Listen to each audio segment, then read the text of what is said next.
સુરતના Kapodra SBI bank પાસેથી યુવાનના અપહરણનો case ગૂંચવાયો છે। પોલીસે 3 અપહરણકર્તાની ધરપકડ કરી છે। અભ્યાત યુવક ગાયબ છે। રહસ્યમય રીતે ગાયબ થયેલા અભ્યાત યુવકને લઈ પોલીસને શંકા જઈ રહી છે। અભ્યાત યુવકે જ અપહરણનું કાવતરું રચ્યું હોવાની આશંકા સેવાઈ રહી છે। બેંકમાંથી ₹4.5 લાખ લઈને નીકળેલા યુવકનું અપહરણ થયું હતું। વિદેશથી બેંકમાં આવેલા રૂપિયા લેવા આવ્યો હતો યુવક। टू व्हीलर पर आवेला 3 शख्सोए युवकનું અપહરણ કર્યું હતું અને અપહરણકર્તાઓએ કહ્યું કે યુવકના કહેવા પર જ આખું કાવતરું રચ્યું હતું।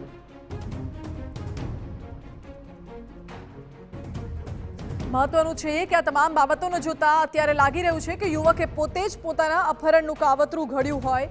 જો કે પોલીસે હાલ તો 3 અપહરણકર્તાને પકડી પાડ્યા છે અને આગળની તપાસ હાથ ધરી છે। જો કે અભ્યાત યુવક હજુ પણ ગાયબ છે।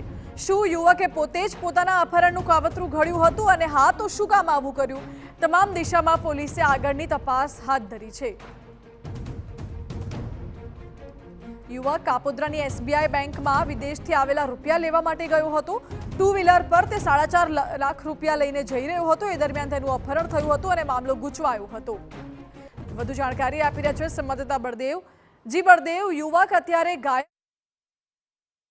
કાવતરું ઘડ્યું હતું। સુરતના કાપોદ્રા વિસ્તારની ઘટના ગઈકાલે સામે આવી હતી કે કાપોદ્રા વિસ્તારની અંદર હાઈ વોલેટ ડ્રામેજ જે ઘટના હતી, જે કાપોદ્રા વિસ્તારમાં આવેલી એસબીઆઈ બેંક છે ત્યાં એક યુવકનું અપહરણ થયું છે અને જે રીતે તેની પાસે ₹4.5 લાખ રૂપિયા જે છે તે 3 જેટલા અપહરણ કરતા હોય તેનું અપહરણ કરી અને આજે 4 લાખની જે લૂંટ છે તે ચલાવી હોવાની જે આખી ઘટના હતી તે કાપોદ્રા પોલીસ સ્ટેશનની અંદર જાણ કરવામાં આવતા જ કાપોદ્રા પોલીસે આ બાબતે ગંભીરતાથી નોંધ લઈ અને તાત્કાલિક જે તપાસ શરૂ કરી હતી અને નજીકમાં લાગેલા સીસીટીવીના આધારે આખી જ્યારે તપાસ કરી ત્યારે ખ્યાલ આવ્યો હતો અને આરોપીઓ જે છે અપહરણ કરતા તેમને કાપોદ્રા પોલીસે માહિતીના આધારે ધરપકડ કરી લીધી અને તેમની પૂછપરછની અંદર જે જાણવા મળ્યું હતું કે મૂળ ફરિયાદી જે છે તે જ આરોપી હોવાનું જે સામે આવ્યું હતું અને જે અપહરણ કરતા જે વ્યક્તિનું થયું છે તેનું ખરેખર અપહરણ થયું ન હતું અને તેને આખું કાવતરું ઘડ્યું હતું, કારણ કે ₹4.5 લાખ રૂપિયા તેના જે મિત્રને જે આપવાના હતા તે આપવા ન પડે તે બાબતે તેને ધ્યાનમાં લઈને આખું આજે લૂંટનું કાવતરું કરવામાં આવ્યું હતું। હાલમાં તો કાપોદ્રા પોલીસે સીસીટીવીના આધારે જે ગુનો ઉકેલી નાખ્યો છે અને 3 અપહરણ કરતા જે છે તેની ધરપકડ કરી લીધી છે